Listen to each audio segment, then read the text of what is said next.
In Osama City, you're watching One TV News Channel. One TV News Channel. Serving you with information, news, sports, and public affairs. One TV News Channel. One TV News Channel. Serving you with love. Ang telebisyong pangmasa. One TV News Channel. One TV News Channel.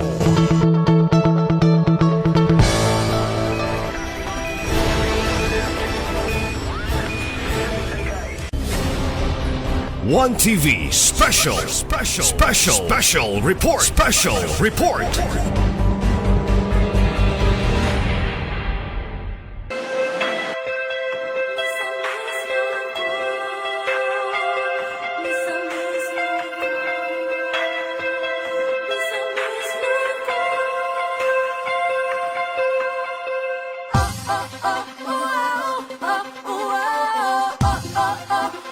Once again, maayong adlaw kanatong tanan. Hep hep. Hooray! Mura magway pamahaw kasi may pamahaw dire. Ay, excited ra pud kayo mo. Di ba tingnan mo mamahaw? Oh, ano wala man mo namahaw. Sara ka na nang oron. Ay, sorry. So, before na mo proceed, mag-roll ko sa kagagali ha. Asa man diri ang grantees under sa province? Please raise your hands. Okay, ubay-ubay sa no, laan mga wala ani. Asa ang mga grantees sa OLT? OLT, nasa kinatumian. How about ang LGU grantees? Okay, so naaragin mo no? Of course, before ta mo proceed, atong sa i-acknowledge pagbalik ka na ang bisita nga naadili ka rin sa atong atubangan. Na personal nga nakikupan ka nato, especially kaninyo mga offer grantees despite sa ilang pagka-busy, no? Ani lang din sila diri para makighimamat kaninyo. So first, let me acknowledge the committee chair on education, City Councilor Honorable Cecil Yuko. Atong pakpakan everyone. And of course, dili po pagkahiya nga ato ang SK Federated President, our Konsihal John-Phil Buhay Lungsod. Pakpak. Okay. And of course, ang pinakaulahiya, ang pinaka-importanting bisita nato nga naandali karon, and our very active and supportive amahan silang bayan. Atong pakpakan sa kusog Mayor Sam Norman G. Cortez. And of course, we have here the representative from the provincial government of Misamis Occidental, headed by our Office Program Director, Ma'am Adora May Oro. Atong pakpakan. Okay, to our media team and all our guests present here today, welcome kaninyong tanan. I know everyone is very excited na dyan to claim their allowances today, so dili na ako nitugayon pa, no? To give us his opening remarks, atong paminawon magtagbuon sa kusog nga papa, ang atong amahan silang bayan, Mayor Sam Norman G. Fuertes. Alang sa iyang opening remarks.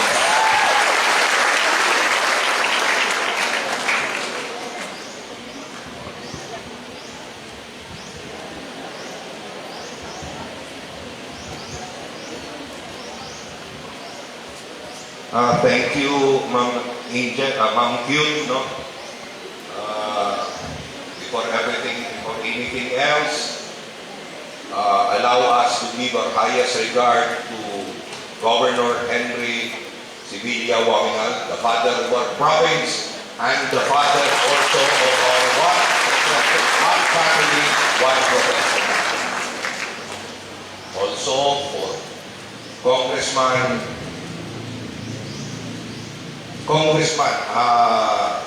Governor addresses him as Congressman Asenso, Congressman Attorney Henry Waminal Jr., who is responsible also for institutionalizing the OPO program with regards to the city of Ozamis. and to our district representative, Congressman Sancho Fernando Waminal, who has been very supportive for all our undertakings. Allow me to recognize our provincial representative, Ma'am Rodora May Urod, and our committee schools head, Councilor Cecil Cole, and our Asking Federated Chair, Councilor Janfield Guayluxo. The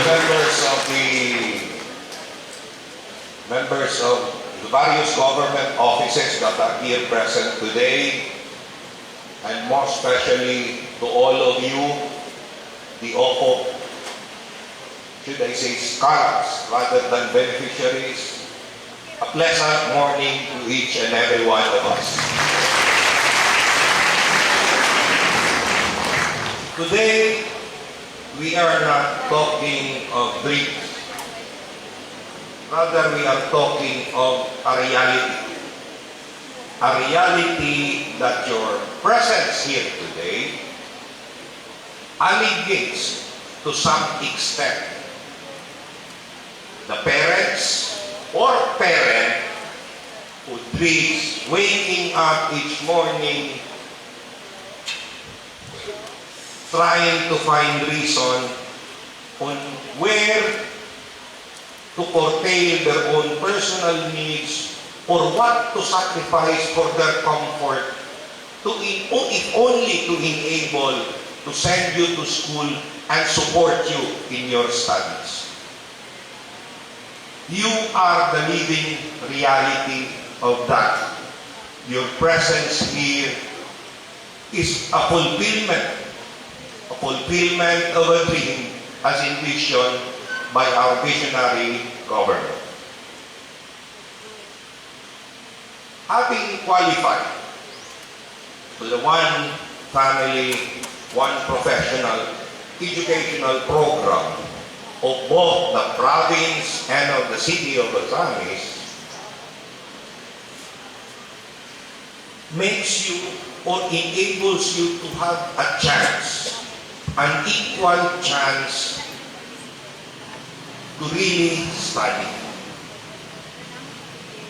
Bear in mind that OPO is not just about financial subsidy. Rather, the concept of the program was to establish a nexus, a connection, or should we say a bridge between struggle and opportunity. Not everyone is given the chance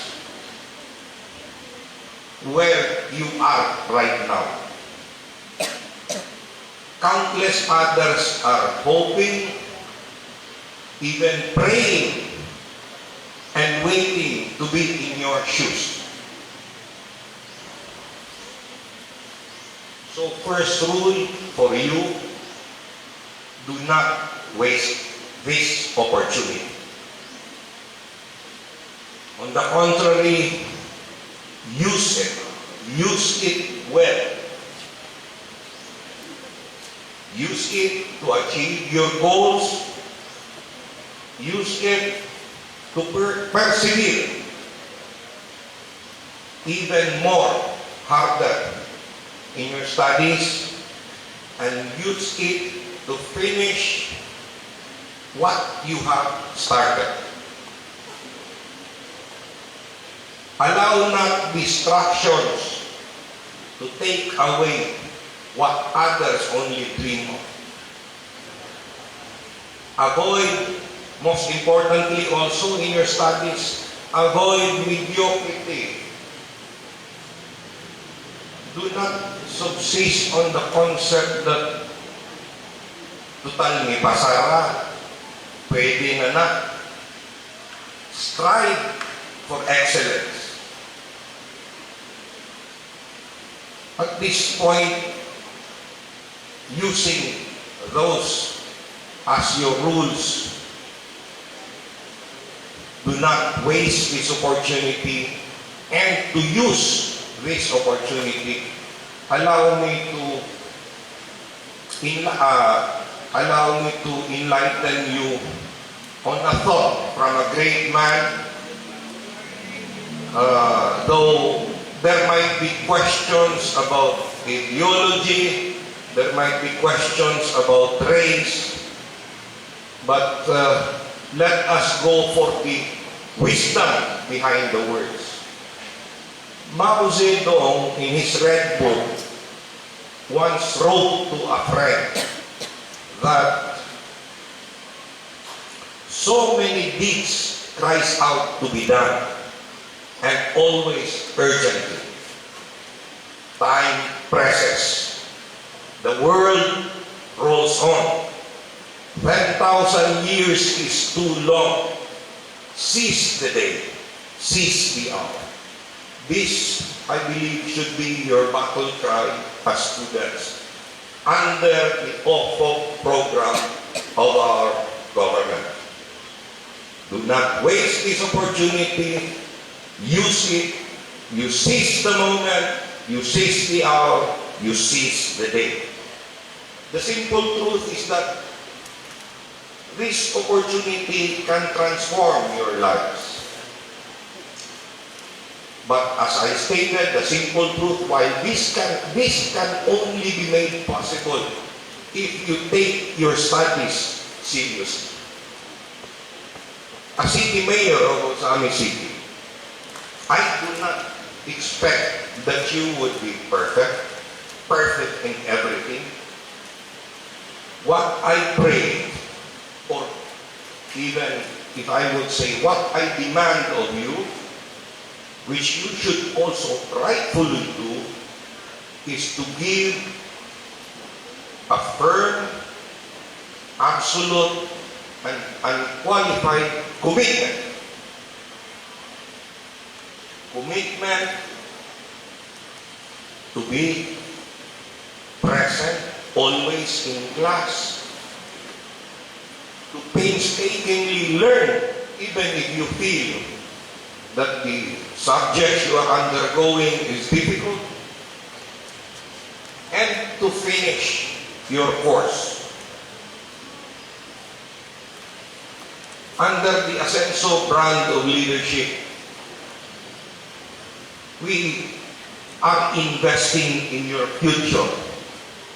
We invest not for charity, but on the firm belief that you are the hope of our country. So what we can do is merely guide and support you. As I stated beforehand, what the reality today, the bridge that we have established lies between struggle and opportunity. The support that we will be giving you would not be enough. The most important element to this is yourself.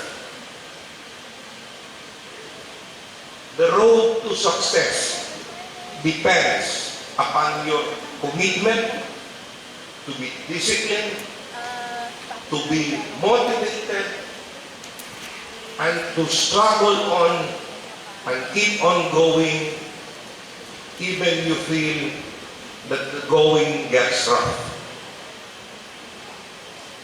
Mind you, for all of us that are older here,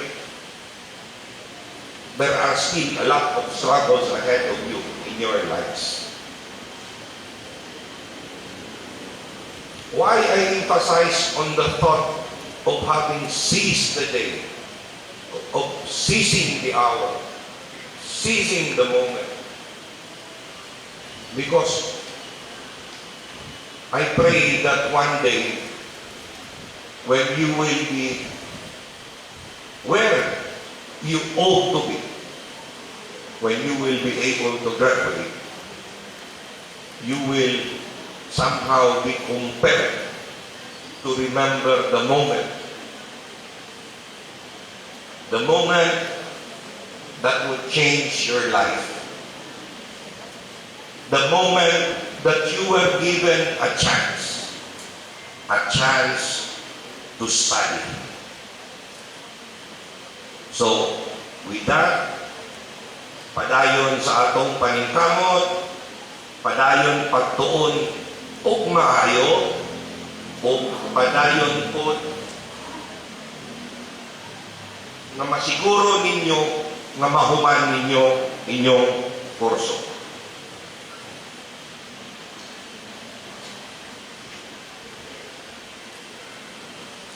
This opportunity can change your life, but this can only be possible if you will do your best. Daghang salamat o mohangyo ko sa inyo sa pagduyog sa akuha, sa pagsinggit, sa asenso. Ingay. Asenso. Asenso. Sunod. Asenso. Misamis. Asenso. Matilo. Asenso. Ingay man. Last. Asenso. Thank you and good morning again. Thank you so much, Mayor Sam, for that very inspiring message, no? So, hinahod na inyong ampinan, kini nga inyong opportunity, kay very blessed jud kaayo mo nga nahatagan mo ani nga kahigayunan. Alright, at this point also, ato sa paminawon, ang mensahe sa atong Committee Chair on Education, atong pagpagan, City Councilor Honorable Cecil Yuko.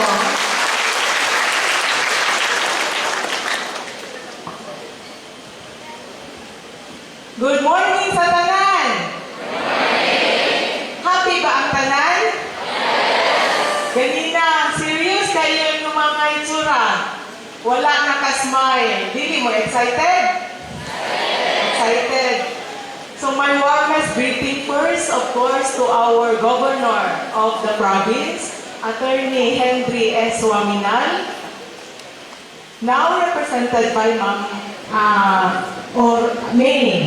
May Oro, and of course, my greetings to our City Mayor, Attorney Sam Norman Go Fuentes, and with the City Council headed by Vice Mayor Simplicia Bilineri, and now together with me is our City Councilor, SK Federated President, Jan Pel Duhay Lungsod. Maayong buntag again. So today, I congratulate all of you, OFOP grantees, for making it here after studying so hard, maintaining good grades. Wala ba'y grado din nga below 18? So proud kay taan na takpakan na to ato ang kaugaling nyo sa animbaso. Lisod ba ya po mag-maintain og 18 na grades? Especially, dili ka type sa inyong maestra. Bitaw. And going through all the hardships in your studies, really good lalim, mo finish, mo tiwas og usa ka kurso. When we mention OFOP, maghisgot na gamit ka og OFOP, we cannot help but think of who? Kinsa ato ang masulod? Kinsa ang masulod sa atong una-una kung mo tag OFOP? Tuition fee? 5,000? Dili. Ang masulod sa ato ang una-una mao si Governor Henry S. Waminal. He is not only the father of the province, but he is the father as mentioned by Attorney Sam. He is the father of the OFOP program. He is the creator of the OFOP program. Kinsa pa pa'y wala nakailan ni Governor Henry S. Waminal? wala din, nakailag itang tanan. We should remember mga significant persons, important persons in our life. Because when you will be successful, you will remember that one time in your life, na ay usa ka ofo, na ay usa ka governor, na ay usa ka leader, nga nagtanaw sa inyuhang kaugmaon, and who was a part of your success in your professional career. Without Henry S. Waminal, there would be no OFO. Instead, there would be 1,206 kamutanan din 1,206 mong tanan ka students who cannot finish college, who would remain to be without professional degree, whose dreams, naghisgot si Mayor Sam ganina og damgo og dreams, your dreams would always remain impossible. But because our governor is ambitious, who was once like you, gadanggo, nga makahuman og college, nga maka-attain og degree, nabati niya ang inyong desire. So naningkamot o nag-create siya usa ka programa that would make your dream come true. This is the birth of OFO, one family, one professional.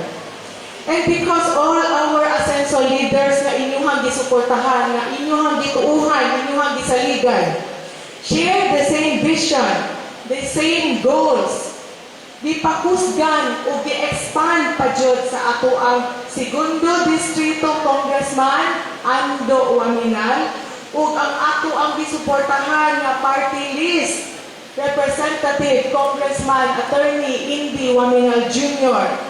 Gipadako ang OFO.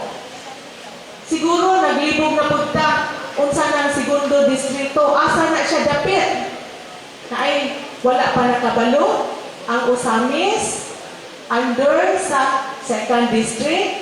Second district is under the province of Misamis Occidental. So that Osamis City is the luckiest in the province. Nanuman, tungod kita, we have the most number of grantees in the province, totaling to 1,206. Aha na ninyo pangitaon, sa uban nga probinsya, dili mo kakita nga naay ingon ana kadaghan nga grantees in just one LGU. Kani nagsugod ni 2023, Ma'am May, no? Up to karon wala gyud na putol because of the leadership of Asenso. So let me remind you again and again, suklii ang ato ang OFO program ug wapang nga grado, i-maintain gyud na inyong grado. Show us that you are worthy to be an OFO grantee. Ganina national anthem ta, gamay na kaayo ang nanganta sa ato ang pambansang awit. Sing it with pride. You are here because of good governance. No? Pasalamat ta. We should be proud that we are Osamisnons, that we are Misamisnons. I believe that there are no losers in this program. Ang alkansi, katong wala nagtuon o wala nagtinarong. Because opportunity knocks only once. And as usual, ulahin na jud ang pagmahay. May pa wala ko ni absent. May pa nagtuon ko. No? Today, you will receive your cash allowances. What are you going to do with this? Pay your tuition. Give it back to your parents. Save every centavo, especially karon nga crisis ang panahon.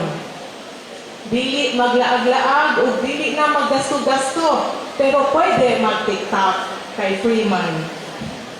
So, I will end my message with a short activity. icebreaker, but since it is warm, pang heat breaker. Kaya I want to see everyone happy and smiling. Kaya pang happy kayo mo because you are worth the OFO program. You are worth to receive the cash allowances that is granted to you. So, maghimo tao short activity para pawala sa laay. Ngayon, ano man yung dibuhat sa inyong classrooms, di ba? So, kay libre man ang TikTok, mag-revise ta o lyrics sa popular TikTok song. Siguro, tanan sa inyo na nanay mga entries, ani, kapalo ko si Konsehal Jantel Duhay Lungsod na ay entry na. So, imagine ourselves na dawat na nato ang atong cash allowance karon. So, raise your right hand. Imagine, nakadawat na ta og cash. No? Atong i-wagay-wagay.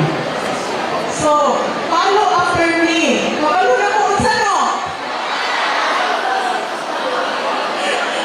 Sige, follow after me. Hawak ko ang cash. Hawakan ng mahigpit. Sa bawat piso. Ito'y iingatan. Hawak mo. Then face your partner. Face your katabi. Hawak mo ang cash. Huwag mong bibitawan hanggang sa huli. Okay? Thank you so much. Good morning once again. God bless you and your study. Thank you very much. Okay, thank you so much, Consia Cecil Yuko. So, kung sa ato sa performance once again on Mayor Song and mga Consia.